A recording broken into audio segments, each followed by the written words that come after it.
Welcome to another episode of Piers Over Beers, your favorite digital and social evangelist podcast with your industry veteran hosts, Chris Detzel. This podcast starts now.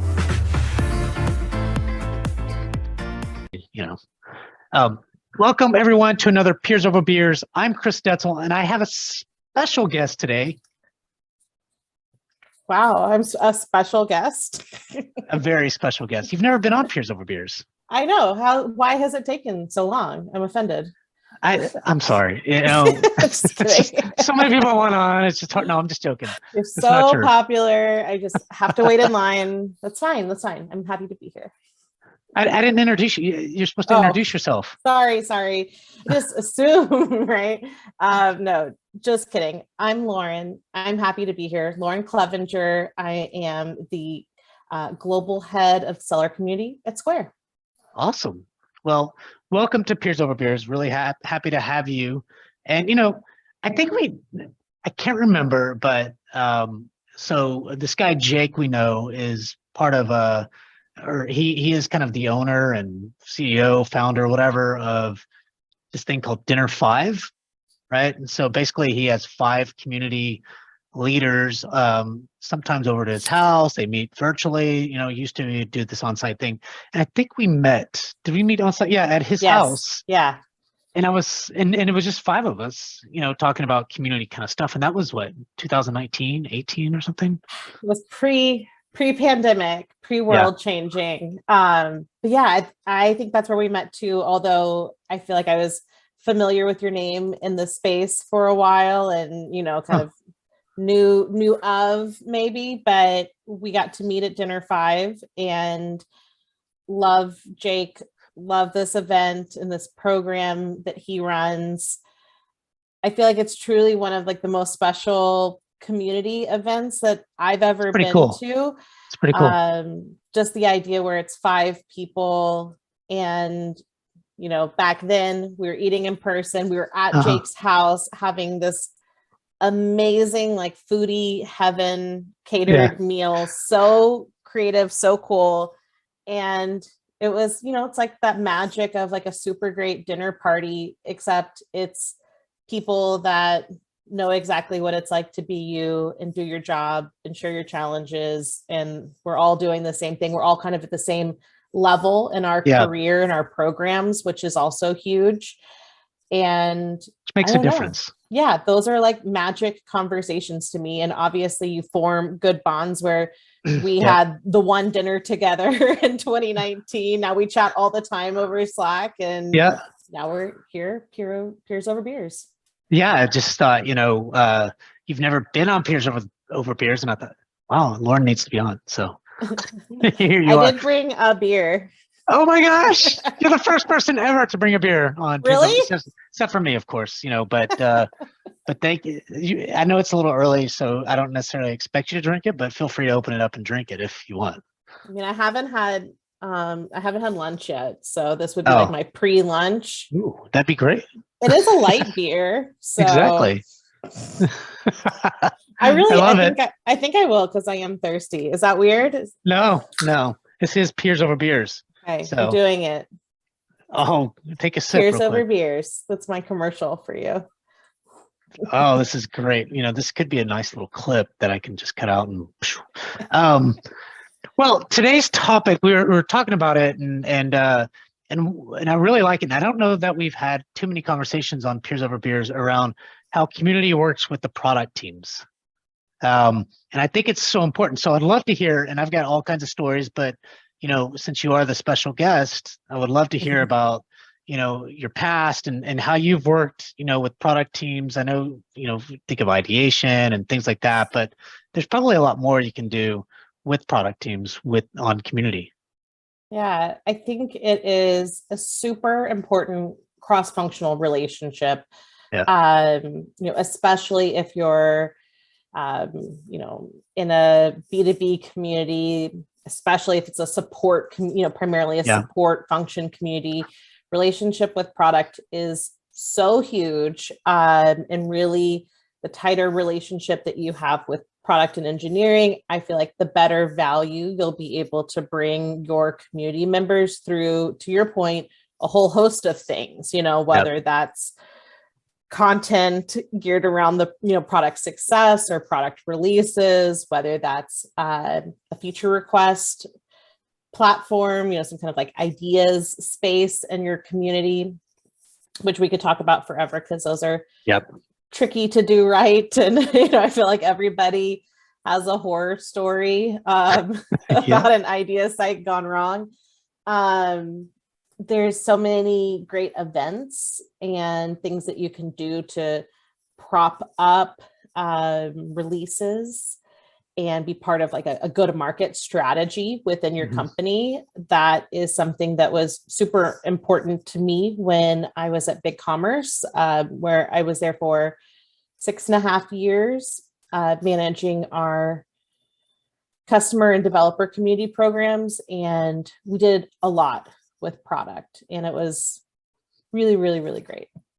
Yeah, and I want to kind of go deeper because I think it's important. And on some of these podcasts or things I hear people speaking about kind of that, it's at a higher level. So I'll probably just dive in a little bit deeper on how we're doing it, and would love to kind of get your response and or maybe even other ideas. So today I own two pieces of what I call our community. So our online community, where mostly technical folks come in and talk about the product and need help with the product and just have questions. So that's one piece. And on that piece, there's a lot of PMs, product managers, that know the product inside and out, and engineering. And like you said, engineers are really good to kind of dive into. So that's one piece that I need their help on to answer product questions. And so I have a really good relationship with the PM team, and they help go in. I have a Slack channel that, I kind of, hey, I have this question that somebody needs help, and somebody goes on to the main community and answers that sometimes and things like that. And then the other piece is on the community specifically, is that whenever we have product releases, so we have them 3 times a year, and so whenever we have a release, I invite every single person, on the community directly to that. And we'll probably get over 100 plus people on those release. Everybody's interested in what's coming out, on the release. And so just giving the product team an avenue to do that. But then I think to even go a little bit deeper is, so I have these community shows that are both for, going deep into the product, thinking about what's coming up in the product, or even thought leadership type stuff. So I think that, giving the product managers access to your customers and even partners at a high, kind of more of a, instead of one-on-one, you have 40, 50, 80 people coming to these shows that we do, scaling as much as possible. So giving them opportunity to talk about one piece of that release. So if there's a new product or there's a feature in there that you can go deep for an hour long and going and showing people how to use it. So you think about the adoption piece and people understanding how to use it and things like that. The last piece, I own what I call, it's an advisory board, but we call it the Reltio Executive Council. So we have 20 of our leaders on the executive council, but we also have our CEO, we have our chief product officer, our CMO, and whoever else at that level wants to come but the key is having our CEO on there, Manish. He's kind of the thought leader in the space of master data management, but also our product person.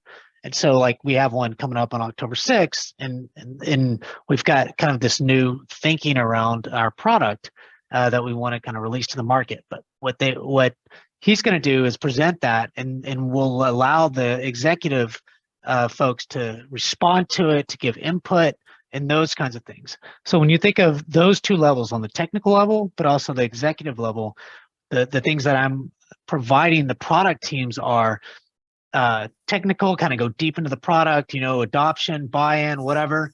And two, I'm also giving them thought leadership opportunities. So let's say in the space they want to, hey, look, let's stop talking about the product and let's talk about the space of data, data governance, data quality, master data management as a practice, but not a, whatever. And so can you talk about that? And if so, let's talk about it and be the thought leaders in the space of all things. But then I'll also kind of go to market type stuff from the executive level. I said a lot of stuff there, but no, that's all really cool. And I haven't had the chance to have a kind of like a cab program or an executive council before, but I love that thought that you're doing things to kind of do it at scale, right? Like product manager presenting about thing or speaking to a wide audience at, a time either in asynchronously in, an online community space or in a webinar live to attendees. But then you're also getting that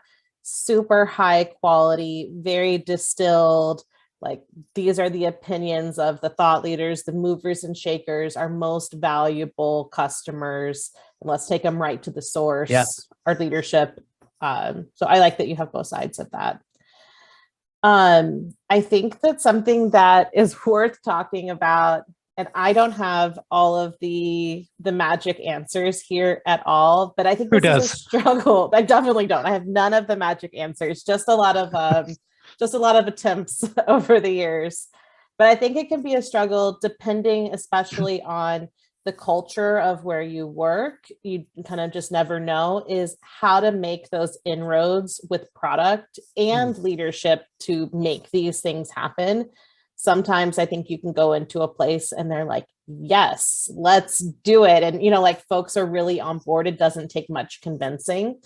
And then sometimes you can go in somewhere or maybe a new leader comes in and they're like, oh, we're very busy or we have a lot of other feedback sources. So no thanks, or get in line. I feel like in my previous work history, I've experienced both sides of that coin. One of the great things when I started at Bigcommerce a long time ago was that immediately when I came in, literally the first thing that I heard from our CEO was him wanting to meet with me to start a kind of like a webinar program around our releases to connect our product managers to our people. He was like, we need this in the community. It was such a breath of fresh air. And our CEO was like, and I want to be on this webinar every single month. And while I was at Bigcommerce, for 6.5 years, I think I did like almost 70 of them every single month. It was a total beast to produce. So at times I feel like I was like grumbling. I think inside. you should have made it easier for yourself. Oh my gosh, what a concept. I'll tell you an easy way to kind of do it is, and none of it's easy, by the way, but so let's say we had a product release, and on that product release, we had 3 new features, and they're big. One could be data quality, one could be something around survivorship, the other one could be around, something else, right? And I think to myself, that's 3 webinars I can do, right? Like on this one release, we talk about the release because that only comes out 3 times a year, but then from there, I can build a whole 3 or 4 other webinars specifically around each release. And then I would reach out to that product manager and say, hey, because the show, I call them community shows, because the shows are so popular now, I think some of the PMs really want to get out there and actually do one. And so I'll reach out to the PM and I say, hey, look, I want to do one on this data quality. And not every PM is going to be excited, or every person is excited about the same thing you're excited about. But if you can kind of and you've already done it, but get them kind of excited about promoting themselves, promoting them as a speaker, promoting their product, and that kind of stuff is the key. But I've had one almost every single week since I started at Reltio, whether it's around product, the PMs or, somebody else doing some shows. But the onus is on them in a lot of ways. So I'll produce it, I'll do it all, but they'll have to create a title and the description. And of course, all the other content, right? But I'll just give you the title and description. Let's pick a date. Boom, it's out there. And now they're on the hook. So I'll go produce the card. I'll push it out into the invite onto the community. I'll get all these people to come, but you're gonna have to build a PowerPoint, all this stuff. And they know because they're the ones doing the demo, doing whatever. And that's it. I mean, and so I've had one and it's, look, you have to produce it. You have to push it out when it's done. You have to push it out on YouTube. You got to put a card on there. You have to cut some things. You got to do a bunch of stuff. I'm not saying, but it's not nowadays with all the tools with Camtasia, some other tools that you might use, somewhat easy. Canva, it's still very tactical and still probably takes you an hour or two per thing. But I don't know. Thoughts? Very tactical, but I think that what you highlighted, it does come down to, probably more than these two things, but these are two big things. Is one, you have to make it easy for whoever your partner is in product, or, that just extends to like every cross-functional effort and community ever, in my opinion, is like, I'm always thinking in the back of my mind, how can I make this as easy as possible for them? Yes. While having a balance between like me, obviously just like not doing the whole thing or whatever, like they are the subject matter experts. They're bringing something to the table. But I want to be their true partner. I want to understand their workflows, like their tools, their things, so that I can make it as dead easy for them to step in and like deliver something to the community. Yeah, I like that. But I think the second thing that you touched on is, really tying into what is their intrinsic motivation to be a part of this. Like product managers are super busy people with a ton on their plate. And oftentimes I think that some of these community things, depending on the culture of your organization, are kind of like nice to haves, like they can have so many demands coming from so many different areas. So I think the more you can make it easy for them, the more you can tap into what's in it for you, right? Like that's like our community bread and butter, like the psychology of like, how do we get people to engage? Like it's the same thing when working cross-functionally. So your point about, does this help them improve their skills as a speaker? Does this, like, are we sharing this on social networks and they're getting notoriety in their field? Yeah.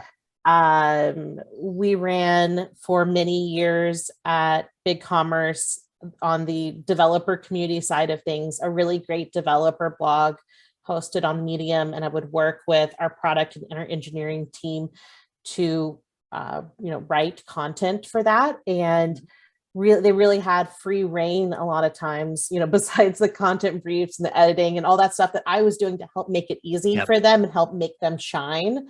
They had a lot of creativity to write about what they wanted to, write about an engineering topic or a development topic, a framework that they were passionate about that related to Bigcommerce in some kind of way, of course, for our audience. But that to them was the what's in it for them. They were getting an opportunity to build themselves as a thought leader in their space. Yes. I'm getting the benefit, and our community member users are getting the benefit of all of this amazing shared knowledge and conversation. So it's kind of figuring out like what is it for them, and then really like helping them succeed at that thing.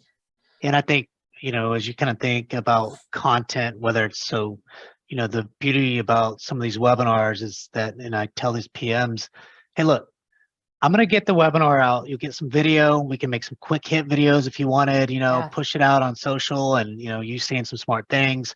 And I said, the other piece is we can blog about all this content you just gave. I could probably write 2 blogs around it. And what I'll do for you is I'll get the blog written, you go to upwork.com or whatever and get somebody to write it.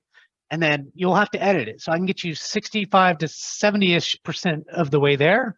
But you're going to have to add some picks and just, because this person's not going to know about master data management. It's very complex. So, they're just going to do what you said. And, the tone is going to have to come up to you and you have to change some things.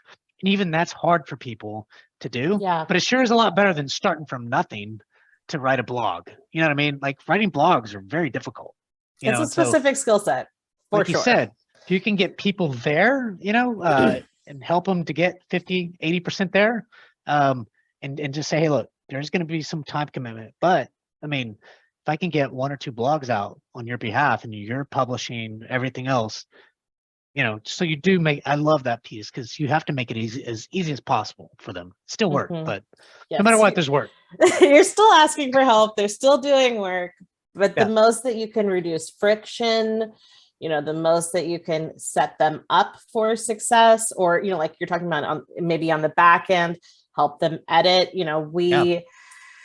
Sometimes when we would work with either someone in product and engineering, say we might start, if they were interested, we might start them out with doing kind of like an interview style blog post in one of our community spaces. Super easy, right? Because then you can either just like straight up record a conversation, transcribe it, clean it up, or you could just send them a Google Doc and be like, answer these 6 questions, and then I can take it back, clean it up, boom. All of a sudden, they've got something published. Just push a picture in there, Q&A with so-and-so. Exactly. Boom. Exactly. Still an exciting moment for them, still a content win for us in the community. So that's what it's all about. On a side note, it's funny because as you're saying that, I own this community called DFW Running Group, and it's a Facebook community for all of Dallas Fort Worth.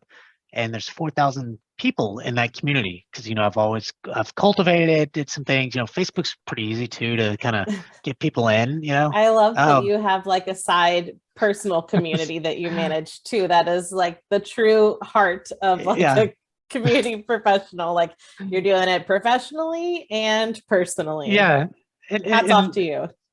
Thanks. And so I created this website and I thought,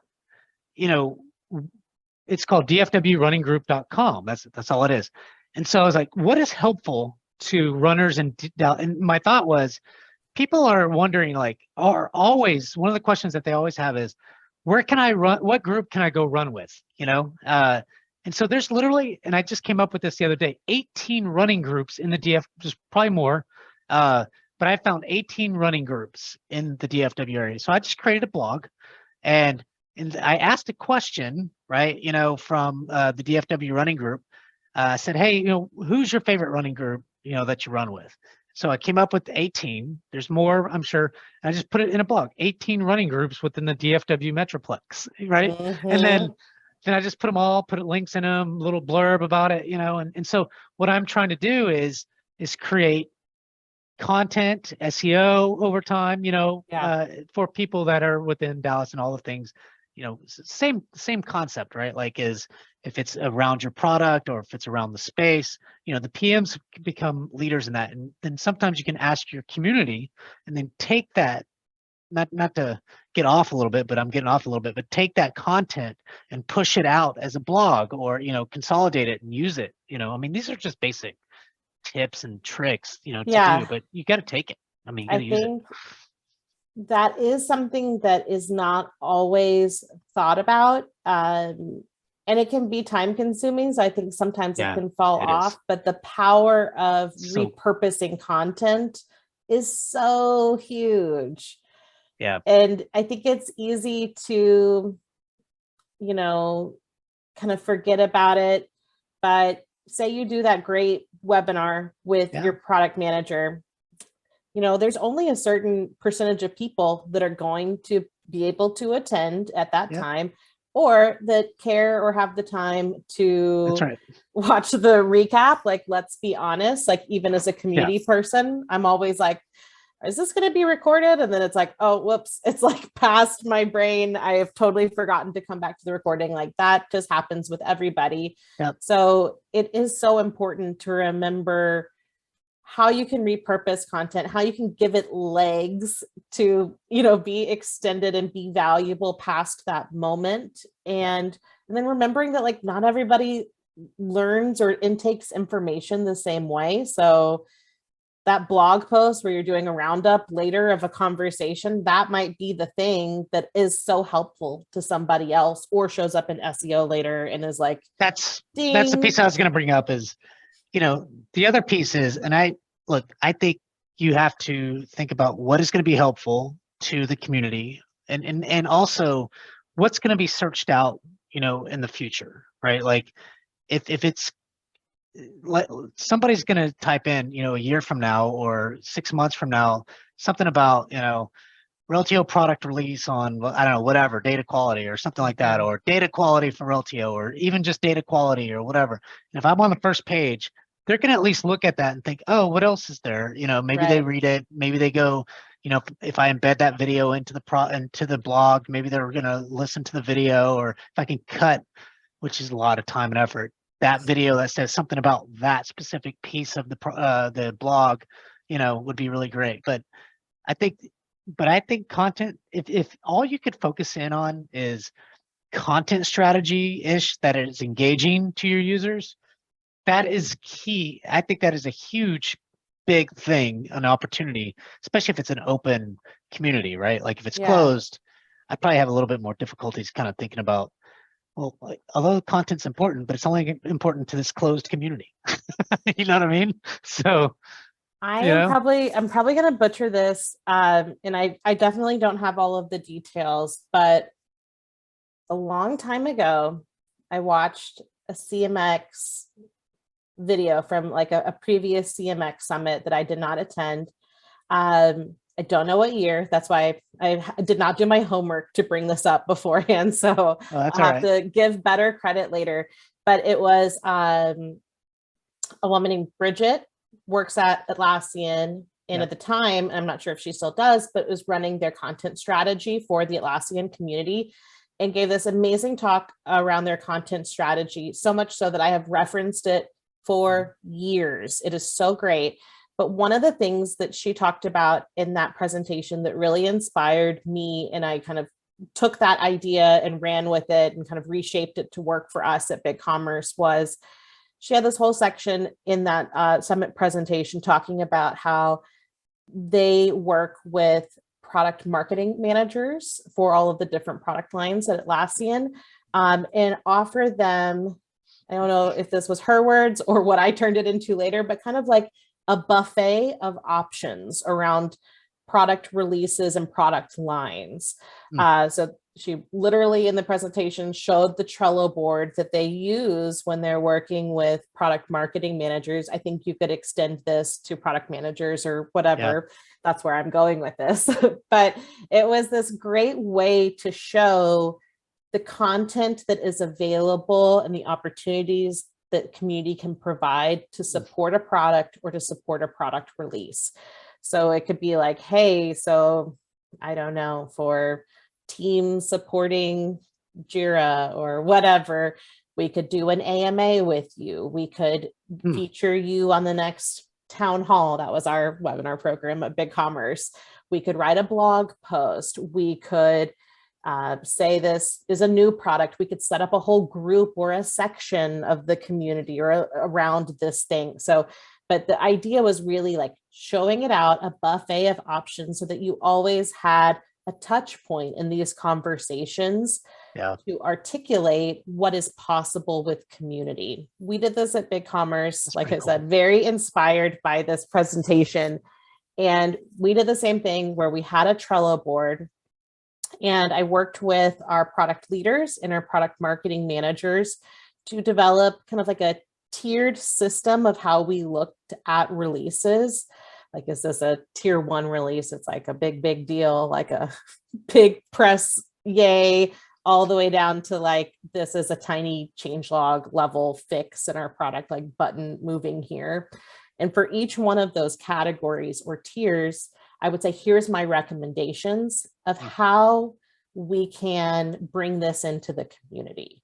I would recommend for, say it's a tier 2, then we're going to bring it up in town hall. We want to feature it. We want to have a whole section of you presenting it. We want to get a product blog written about it. We want to do an AMA, whatever. And I think like the opportunities there are endless, and it will be really customized based on your users, your product, your organization's interests for how deep you want to go with this, as well as your own team's resources to produce these things. But that was a huge turning point for us at Bigcommerce, was to really take control over the narrative of how can we help you product with these launches through content, through engagement, through events. Here's our buffet of options. Let's pick and choose. And it really like inserted us in a very meaningful way into every go-to-market, which before, in the years before, that was more us just kind of like raising our hands and being like, what about community? Don't forget about community. Or our product leaders only thinking about the one thing, that town hall event, or like your community show kind of thing. Like they knew that was the one thing, but we weren't ever expanding or thinking about how we could move beyond that. We can help amplify your message through community and all these other. I love that, and it's a really good idea. When you say events, do you mean just like, were they virtual or were they on site, or what? I mean, how did that work? And I'm saying events in kind of like the virtual webinar sphere, at Bigcommerce, but I don't know. It could be more, like your executive council, maybe there's a once a year in-person event that flies everybody to HQ. It aligns with the product management, like planning cycle for the next roadmap, like there are ways to take this kind of stuff in person as well. We try to meet once a year. But I think that's a pretty good idea. It's another opportunity. It doesn't have to be for every council member, but it could be for those that are interested in, even having more of a say in our product roadmap and how we plan for the year, Yeah. And that goes back to that intrinsic motivation piece, like I'm sure that those individuals that are on your council, they are motivated by the idea of really being able to shape the future of the platform. So tapping into that motivation, that can be a really powerful thing that makes them feel special and helps the business too. And something they always talk about is, we need customers to tell us about this thing or, whatever. So there's a lot of things that you can launch. So just, you got me kind of thinking is, we have this, let's say we don't today, but this once a year kind of product planning. And I'm going to push my product leader and get his thinking is when we bring in these Reltio executive council members, right? Like, however many, 5, 10, whatever. And they come in and help kind of guide us. We help kind of get, this is our thinking. What do you think? Blah, blah, blah, whatever. And it's a face-to-face thing. Maybe it's a half day or something like that. I don't know, whatever it is. And then as we kind of start thinking about, hey, we've developed this thing, these leaders aren't the ones going to be, using the product on a daily basis. But hey, since you are a big part of this, we would like for your organization to really test this, before we launch it, before we kind of think about, what I mean? Because it was your idea or whatever, right? And so now you've got more engagement from not just the executive council, but also their organization, with their technical folks and everything else. And it's not so hard to find people to, especially for us, we're a small company, right? And so we're always begging for, shit to do, or customers to do some shit, and it's not easy for us, and there's no real program to really do that. So it could start with that executive council, stuff, and then kind of funnel down into their own organization. And then, plus marketing wants case studies and all this other stuff.